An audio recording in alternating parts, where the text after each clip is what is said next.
Chapter 15. The Prisoners of the Queen. Approaching the gateway of the Emerald City, the travellers found it guarded by two girls of the army of revolt, who opposed their entrance by drawing the knitting needles from their hair and threatening to prod the first that came near. But the Tin Woodman was not afraid. "At the worst they can but scratch my beautiful nickel plate," he said. "but there will be no worst, for I think I can manage to frighten these absurd soldiers very easily. Follow me closely, all of you." Then, swinging his axe in a great circle to right and left before him, he advanced upon the gate, and the others followed him without hesitation. The girls, who had expected no resistance whatever, were terrified by the sweep of the glittering axe, and fled screaming into the city, so that our travellers passed the gates in safety, and marched down the green marble pavement of the wide street toward the royal palace. "At this rate we will soon have your Majesty upon the throne again," said the Tin Woodman, laughing at his easy conquest of the guards. "Thank you, friend Nick," returned the Scarecrow gratefully. "Nothing can resist your kind heart and your sharp axe." As they passed through the rows of houses, they saw, through the open doors, that men were sweeping and dusting and washing dishes, while the women sat around in groups, gossiping and laughing. "What has happened?" the Scarecrow asked a sad-looking man with a bushy beard, who wore an apron and was wheeling a baby carriage along the sidewalk. "Why, we've had a revolution, your Majesty, as you ought to know very well," replied the man.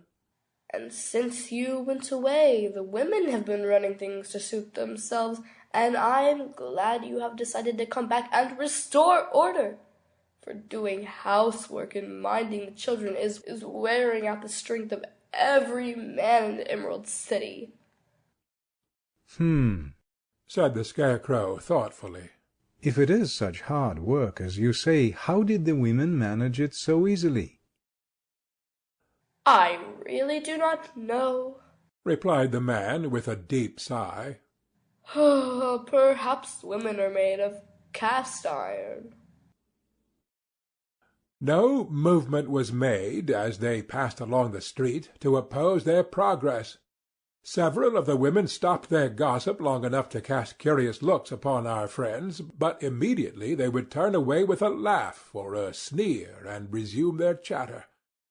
And when they met with several girls belonging to the army of revolt, those soldiers, instead of being alarmed or appearing surprised, merely stepped out of the way and allowed them to advance without protest.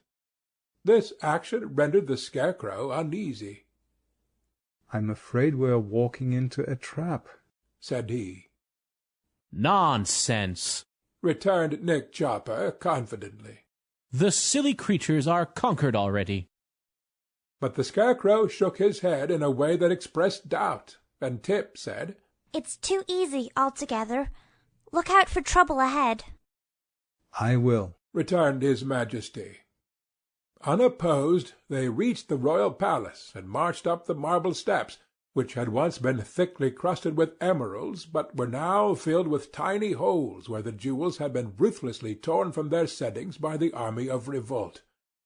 And so far not a rebel barred their way.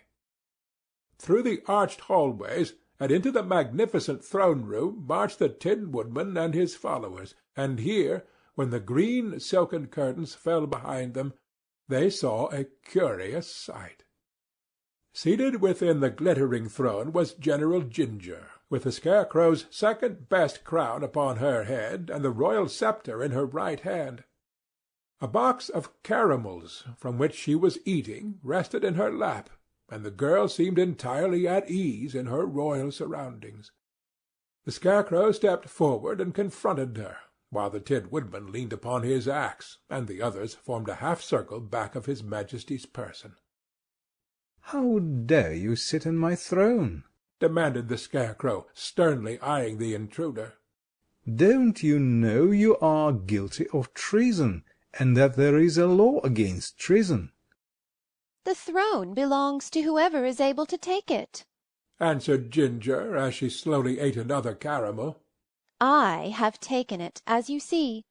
So just now I am the queen, and all who oppose me are guilty of treason, and must be punished by the law you have just mentioned." This view of the case puzzled the Scarecrow. "How is it, friend Nick?" he asked, turning to the Tin Woodman. "Why, when it comes to law, I have nothing to say," answered that personage. "for laws were never meant to be understood, and it is foolish to make the attempt." "Then what shall we do?" asked the Scarecrow in dismay. "Why don't you marry the Queen, and then you can both rule?" suggested the Woggle-Bug. Ginger glared at the insect fiercely. "Why don't you send her back to her mother, where she belongs?" asked Jack Pumpkinhead. Ginger frowned. Why don't you shut her up in the closet until she behaves herself, and promises to be good?" inquired Tip. Ginger's lip curled scornfully. "Or give her a good shaking," added the Sawhorse. "No," said the Tin Woodman. "we must treat the poor girl with gentleness. Let us give her all the jewels she can carry, and send her away happy and contented." At this Queen Ginger laughed aloud, and the next minute clapped her pretty hands together thrice, as if for a signal. "You are very absurd creatures," said she. "but I am tired of your nonsense, and have no time to bother with you longer." While the monarch and his friends listened in amazement to this impudent speech, a startling thing happened. The Tin Woodman's axe was snatched from his grasp by some person behind him, and he found himself disarmed and helpless. At the same instant a shout of laughter rang in the ears of the devoted band, and turning to see whence this came, they found themselves surrounded by the army of revolt, the girls bearing in either hand their glistening knitting-needles. The entire throne-room seemed to be filled with the rebels, and the Scarecrow and his comrades realized that they were prisoners. "You see how foolish it is to oppose a woman's wit," said Ginger gaily. "and this event only proves that I am more fit to rule the Emerald City than a Scarecrow. I bear you no ill will, I assure you, but lest you should prove troublesome to me in the future, I shall order you all to be destroyed. That is, all except the boy, who belongs to old Mombi, and must be restored to her keeping. The rest of you are not human, and therefore it will not be wicked to demolish you.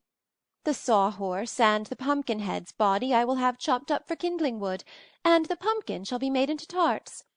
The Scarecrow will do nicely to start a bonfire, and the Tin Man can be cut into small pieces and fed to the goats.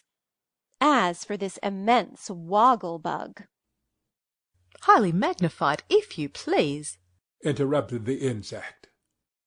"I think I will ask the cook to make green turtle soup of you," continued the Queen reflectively.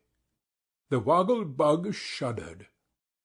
"Or if that won't do, we might use you for a Hungarian goulash, stewed and highly spiced," she added cruelly.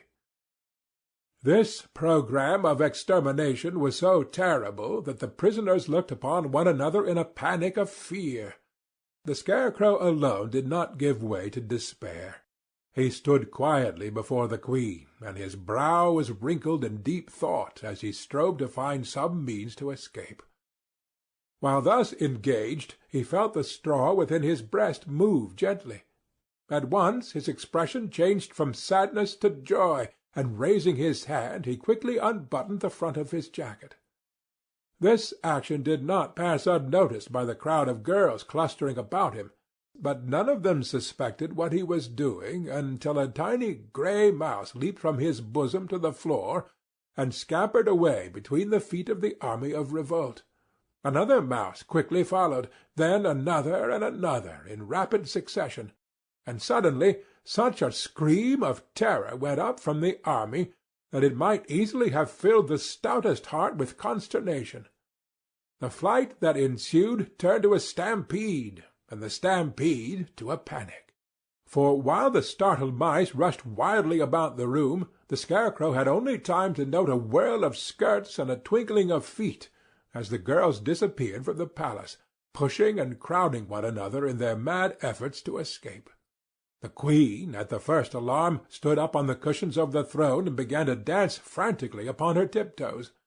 Then a mouse ran up the cushions, and with a terrified leap, poor Ginger shot clear over the head of the Scarecrow and escaped through an archway, never pausing in her wild career until she had reached the city gates. So, in less time than I can explain, the throne-room was deserted by all save the Scarecrow and his friends, and the Woggle-Bug heaved a deep sigh of relief as he exclaimed, "Thank goodness we are saved." "For a time, yes," answered the Tin Woodman. "but the enemy will soon return, I fear." "Let us bar all the entrances to the palace," said the Scarecrow. "Then we shall have time to think what is best to be done." So all, except Jack Pumpkinhead, who was still tied fast to the Sawhorse, ran to the various entrances of the royal palace and closed the heavy doors, bolting and locking them securely. Then, knowing that the army of revolt could not batter down the barriers in several days, the adventurers gathered once more in the throne-room for a council of war. End of Chapter 15